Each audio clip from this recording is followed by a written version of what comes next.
প্রিয় দর্শক মণ্ডলী, দ্বিতীয় আমিরে শরীয়ত আল্লামা তৈয়বুর রহমান বরবুইয়া সাহেবের জীবনকথার বিভিন্ন প্রসঙ্গ নিয়ে তথ্যচিত্র তৈরি করে আমাদের পেজে আপলোড করা হয়েছিল।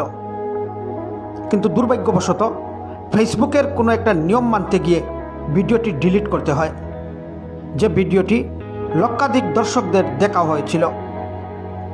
আজ আবার নতুন করে শায়েখের জীবনকথা আপনাদের সামনে তুলে ধরতে যাচ্ছি, যেখানে থাকবে আল্লামা তৈয়বুর রহমান বরবুইয়া সাহেবের জন্ম ও পরিচয়, ছাত্রজীবন, পারিবারিক জীবন, সমাজসেবা, ভারত তথা বহির্ভারতের বিভিন্ন কর্ম, হজ ভ্রমণ, আধ্যাত্মিক জীবন ও কর্মপথে আল্লাহ পাকের সাহায্যসহ অন্যান্য বিষয়াদি। আমরা আশাবাদী এবারও ভিডিওটি আপনারা দেখবেন এবং শেয়ার করে আপনাদের টাইমলাইনে রাখবেন। চলুন শুরু করা যাক। দ্বিতীয় আমিরে শরীয়ত আল্লামা তৈয়বুর রহমান বরবুইয়া 1931 ইংরাজির 26 জুন 1338 বাংলার 11ই আষাঢ় হাইলাকান্দি জেলার রাঙ্গাউটি গ্রামে জন্মগ্রহণ করেন। তৈয়বুর রহমান বরবুইয়া সাহেবের পিতার নাম মরহুম মাওলানা আব্দুল আজিম বরবুইয়া, মায়ের নাম মরহুমা মুসাম্মাতে সায়নাবান বিবি। সেই ব্রিটিশ যুগেও রাঙ্গাউটি গ্রাম শিক্ষার দিক দিয়ে বেশ উন্নত ছিল। তৎকালীন সময়ে ডাক্তার, ইঞ্জিনিয়ার, আইনজীবী আদি উচ্চস্তরের শিক্ষিত লোকেরা ওই গ্রামে ছিলেন। কিন্তু দেশ বিভাগের পর ওই সমস্ত শিক্ষাবিদদের প্রায়ই পূর্ব পাকিস্তানে চলে যান।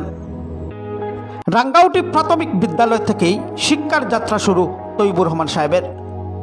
ওই একই স্কুলে তৃতীয়মান শ্রেণীতে ছাত্রজীবনের প্রথম বৃত্তি লাভ করেন তিনি। তারপর ভর্তি হন হাইলাকান্দি সরকারি বিএম হাই স্কুলে। ওই সরকারি হাই স্কুলে তৃতীয়, চতুর্থ ও পঞ্চম শ্রেণীতে 3টি করে শাখা ছিল এবং 3টি শাখার সর্বমোট 120 জন ছাত্রের মধ্যে বেশিরভাগ সময়ই তিনি প্রথম স্থান অধিকার করতেন। পরবর্তীতে 1946 সনে হাইলাকান্দি টাউন মিডিল মাদ্রাসায় 5ম শ্রেণীতে ভর্তি হন। 1948 সনে অনুষ্ঠিত হওয়া আসাম মিডিল মাদ্রাসা চূড়ান্ত পরীক্ষায় প্রথম বিভাগে উত্তীর্ণ হন দ্বিতীয় আমিরে শরীয়ত। 1949 সনে তিনি হাইলাকান্দি সিনিয়র মাদ্রাসায় প্রথম বর্ষ শ্রেণীতে ভর্তি হন। ওই মাদ্রাসায় প্রথম বর্ষ থেকে তৃতীয় বর্ষ পর্যন্ত প্রত্যেকটি শ্রেণীর বার্ষিক পরীক্ষায় প্রথম স্থান দখল করেন। ছাত্রজীবনের শুরু থেকেই আরবি ব্যাকরণ ও আরবি অলঙ্কার শাস্ত্রে পারদর্শী ছিলেন তৈয়বুর রহমান সাহেব। 1953 সনে আসাম মাদ্রাসা বোর্ড পরিচালিত আসাম মাদ্রাসা ইন্টারমিডিয়েট পরীক্ষায় প্রথম বিভাগে প্রথম স্থান অধিকার করে বৃত্তি লাভ করেন। 1955 সনে আসাম মাদ্রাসা ফাইনাল পরীক্ষায় প্রথম বিভাগে প্রথম স্থান অধিকার করে আবার বৃত্তি লাভ করেন। ঠিক একই বছরে দেওরাই টাইটেল মাদ্রাসায় গিয়ে ভর্তি হন তিনি। 1957 সনে আসাম মাদ্রাসা টাইটেল MM পরীক্ষায় প্রথম বিভাগে প্রথম স্থান অধিকার করে উত্তীর্ণ হন এই কর্ণজন্মা পুরুষ। সিনিয়র মাদ্রাসায় অধ্যয়নকালে রাষ্ট্রভাষা প্রচার সমিতি গুয়াহাটির অধীনে হিন্দি প্রথমা পরীক্ষায় তিনি উত্তীর্ণ হন। সালটা ছিল 1952। ঠিক পরের বছর রাষ্ট্রভাষা প্রবেশিকা পরীক্ষা ও রাষ্ট্রভাষা প্রবোধ পরীক্ষায়ও তিনি উত্তীর্ণ হন। 1955 ইংরাজির নভেম্বর মাসে রাষ্ট্রভাষা হিন্দি বিশারদ পরীক্ষায় কৃতিত্বের সহিত উত্তীর্ণ হয়ে রৌপ্য পদক লাভ করেন তৈয়বুর রহমান সাহেব। একজন প্রাইভেট পরীক্ষার্থী হিসাবে 1954 সনে ম্যাট্রিক পরীক্ষায় দ্বিতীয় বিভাগে উত্তীর্ণ হন তিনি। গুয়াহাটি বিশ্ববিদ্যালয়ের অধীনে 1959 সনে আবার প্রাইভেট পরীক্ষার্থী রূপে IA পরীক্ষায় দ্বিতীয় বিভাগে উত্তীর্ণ হন। তৈয়বুর রহমান বরবুইয়া BA পাশ করেন 1963 সনে। 1969 সনে আলিগড় মুসলিম বিশ্ববিদ্যালয় থেকে MA প্রিভিয়াস পরীক্ষা দেওয়ার জন্য প্রস্তুতি নেন। ওই বছর পরীক্ষা অনুষ্ঠিত হতে একটু দেরি হয়। অন্যদিকে আমিরে শরীয়তের প্রথম হজ সফরও ছিল ওই একই বছরে। পরীক্ষা দেরি হলে হজের সফরে বাধা সৃষ্টি হবে, তাই পরীক্ষা না দিয়ে তিনি হজের সফরে চলে যান। তাই পরের বছর আলিগড় বিশ্ববিদ্যালয় থেকে মাইগ্রেশন নিয়ে গুয়াহাটি বিশ্ববিদ্যালয় থেকে MA প্রিভিয়াস পরীক্ষা দেন। গুয়াহাটি বিশ্ববিদ্যালয়ের অধীনে আরবি বিভাগে MA পরীক্ষায় প্রথম বিভাগে প্রথম স্থান অধিকার করে স্বর্ণপদক লাভ করেন। 1973 সনে গুয়াহাটি বিশ্ববিদ্যালয় থেকে PhD করতে গবেষণাপত্র প্রায় প্রস্তুত করে নিলেও হঠাৎ করে চিন্তাধারা পরিবর্তন করে ফেলেন এবং গবেষণাপত্র যথারীতি দাখিল করা থেকে বিরত থাকেন। এইবার PhD করতে না পারলেও মেঘালয়ের সায়েন্স অ্যান্ড টেকনোলজি বিশ্ববিদ্যালয়ের সমাবর্তন অনুষ্ঠানে ডিলিট উপাধি দ্বারা ভূষিত করা হয় তৈবুর রহমান সাহেবকে। 2016 সনের 22 এপ্রিল অনুষ্ঠিত হয় USTM এর এই সমাবর্তন অনুষ্ঠান। সাহিত্য সম্প্রীতি ও সংহতি প্রতিষ্ঠার লক্ষ্যে অবিরত কাজ করে যাওয়ার জন্য তার এই ডিলিট উপাধি। অধ্যাপনা। MA পাশ করার পর গুয়াহাটি বিশ্ববিদ্যালয়, গুয়াহাটি কটন কলেজ সহ বিভিন্ন মহাবিদ্যালয়ে অধ্যাপনার সুযোগ পেলেও তিনি তা প্রত্যাখ্যান করেন, কারণ তার পিতার ওসিয়ত ছিল তিনি যেন আজীবন দ্বীনি শিক্ষা ও দ্বীনের সেবায় নিয়োজিত থাকেন। দেওরাইল টাইটেল মাদ্রাসার ছাত্র থাকাকালীন সময়ে হাইলাকান্দি সিনিয়র মাদ্রাসায় হিন্দি শিক্ষক রূপে নিযুক্তি পান তিনি। ওই মাদ্রাসার তৎকালীন অধীক্ষক মাওলানা হবিবুর রহমান সাহেবের প্রচেষ্টায় 1957 ইংরাজির 6 জানুয়ারি থেকে শিক্ষকতা শুরু করেন। হিন্দি শিক্ষক রূপে নিযুক্তি পেলেও মাদ্রাসায় প্রবেশ করার পর সিনিয়র 4র্থ শ্রেণী পর্যন্ত কিতাবাদি শিক্ষাদান করতেন তিনি। তারপর হিন্দি শিক্ষক থেকে সহকারী শিক্ষক। 1976 সনের 1 নভেম্বর তারিখে হাইলাকান্দি সিনিয়র মাদ্রাসার অধীক্ষকের দায়িত্ব পান তিনি। ওই একই পদে থেকে 1996 ইংরাজির 30 জুন চাকরি জীবন থেকে অবসর গ্রহণ করেন আল্লামা তৈবুর রহমান বরবুইয়া সাহেব। ভারত তথা বহির্ভারতের বিভিন্ন কর্ম। উত্তর পূর্ব ভারত এমারতে শরিয়া ও নদুয়া তুত্তামিরের যাবতীয় কাজ উত্তর পূর্ব ভারতের মধ্যে সীমাবদ্ধ থাকলেও অন্যান্য সংগঠনসমূহের কাজ ভারত তথা বহির্ভারতে করতে হয়েছে। সর্বভারতীয় 4টি সংগঠনের সাথে ওতপ্রোতভাবে যুক্ত ছিলেন দ্বিতীয় আমিরে শরীয়ত। 1991 ইংরেজি থেকে সর্বভারতীয় মুসলিম পার্সোনেল ল বোর্ডের কার্যকরী কমিটির আজীবন সদস্য হিসাবে দায়িত্ব পালন করেন। এছাড়া সর্বভারতীয় ফেকা একাডেমি, সর্বভারতীয় মিল্লি কাউন্সিল ও সর্বভারতীয় মুসলিম মজলিসে মুশাওরাত সংগঠনসমূহের সাথে যুক্ত ছিলেন তিনি। ওই সমস্ত সংগঠনের উদ্যোগে ভারতবর্ষের বিভিন্ন রাজ্যের সভা অনুষ্ঠিত হতো।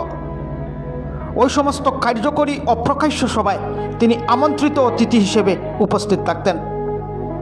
এ ধরনের প্রকাশ্য সভার প্রচারপত্রে ও পত্রপত্রিকায় বক্তাদের মধ্যে তৈবুর রহমান বরবুইয়া সাহেবের নামও প্রচার করা হতো।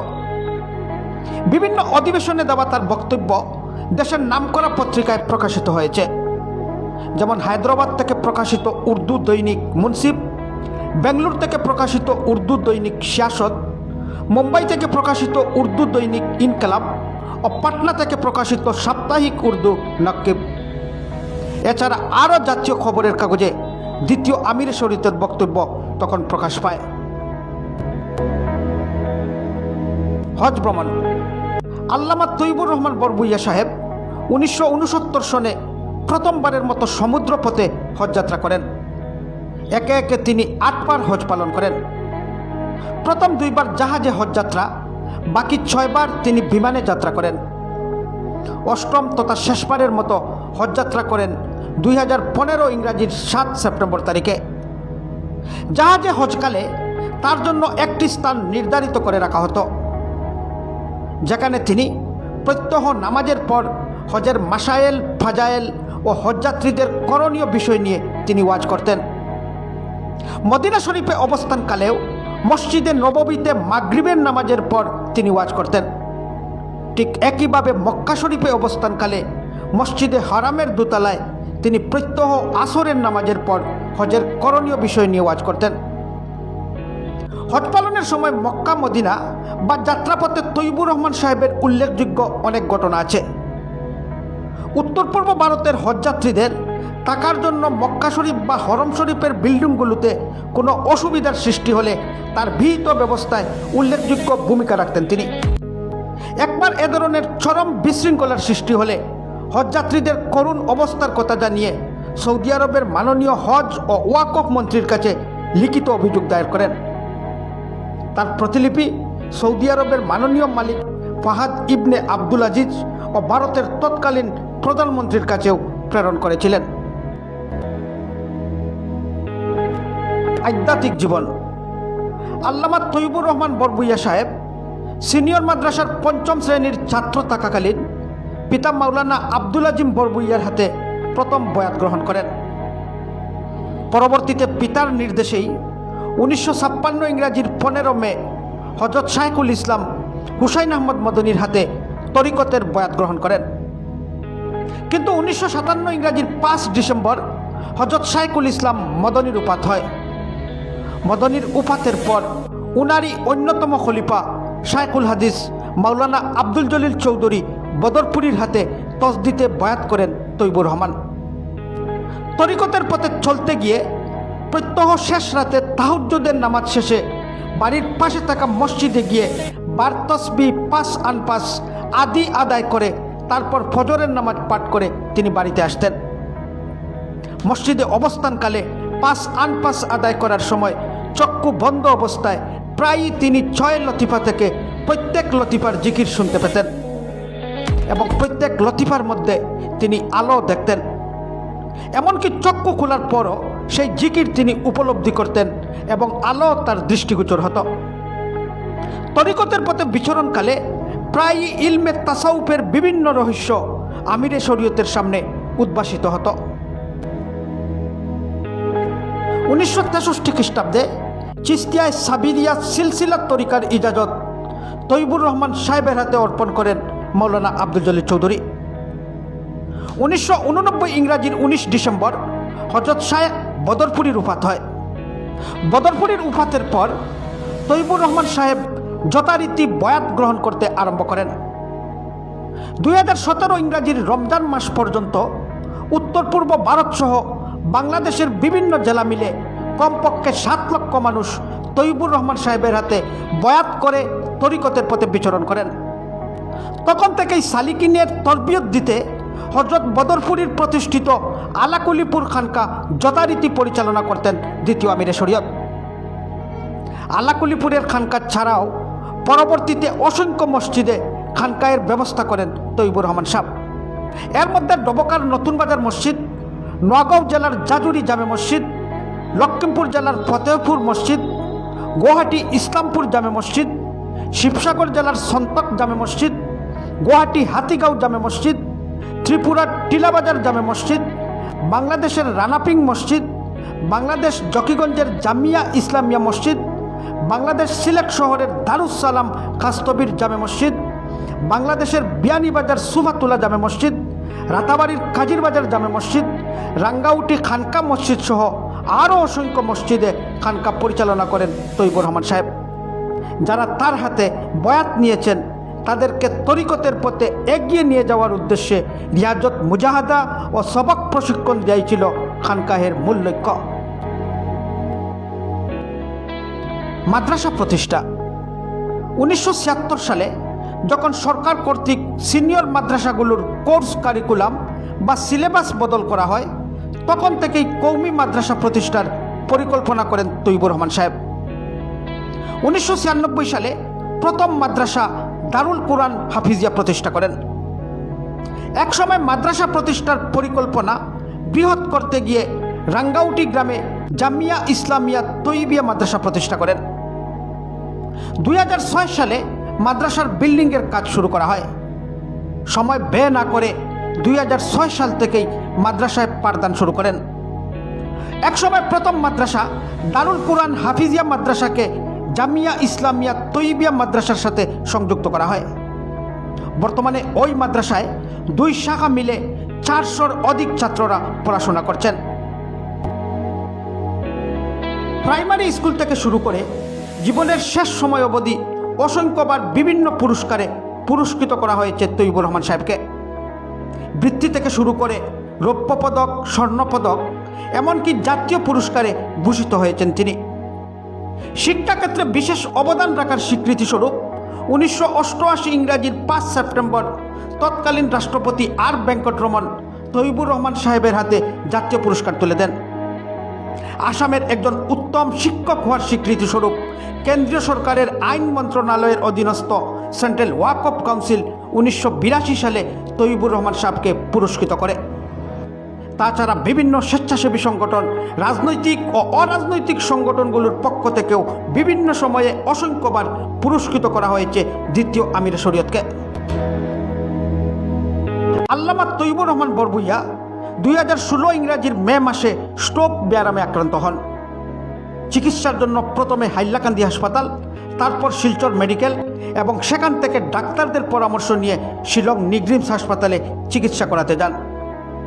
একসময় ফিজিওথেরাপির প্রয়োজন পড়লে গুয়াহাটি রহমান হাসপাতালে ভর্তি হন। গুয়াহাটিতে থাকাকালীন ইউএসটিএমের আচার্য মাহবুবুল হক সাহেবের বাসায়ও অনেক দিন থেকে চিকিৎসা সংক্রান্ত কাজ সারেন। পরবর্তীতে অনেকের পরামর্শ মতে উন্নত চিকিৎসার জন্য বিমানযোগে চেন্নাই অ্যাপোলো হাসপাতালে চলে যান। আন্তর্জাতিক খ্যাতিসম্পন্ন স্নায়ুরোগ বিশেষজ্ঞ ডাক্তার শিবরাজনের তত্ত্বাবধানে প্রায় 1 মাস শায়েকের ফিজিওথেরাপি চলে। পরবর্তীতে চেক আপের জন্য বার কয়েক গুয়াহাটি রহমান হাসপাতালেও যেতে হয়েছে। ক্রমক্রমে শরীর দুর্বল হলে 2019 ইংরাজির 27 ফেব্রুয়ারি 1425 বাংলার 14ই ফাল্গুন দুপুর 12 ঘটিকার সময় দ্বিতীয় আমিরে শরীয়ত তৈবুর রহমান সাহেবের ইন্তেকাল হয়।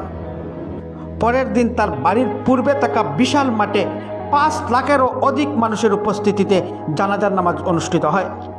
এত বড় জানাজার নামাজ উত্তর পূর্ব ভারতে আগে কোনোদিন হয়নি। প্রিয় দর্শক, শায়েকের জীবন কথা ভালো লাগলে একটি শেয়ার করবেন। সবাই ভালো থাকুন। আল্লাহ হাফিজ।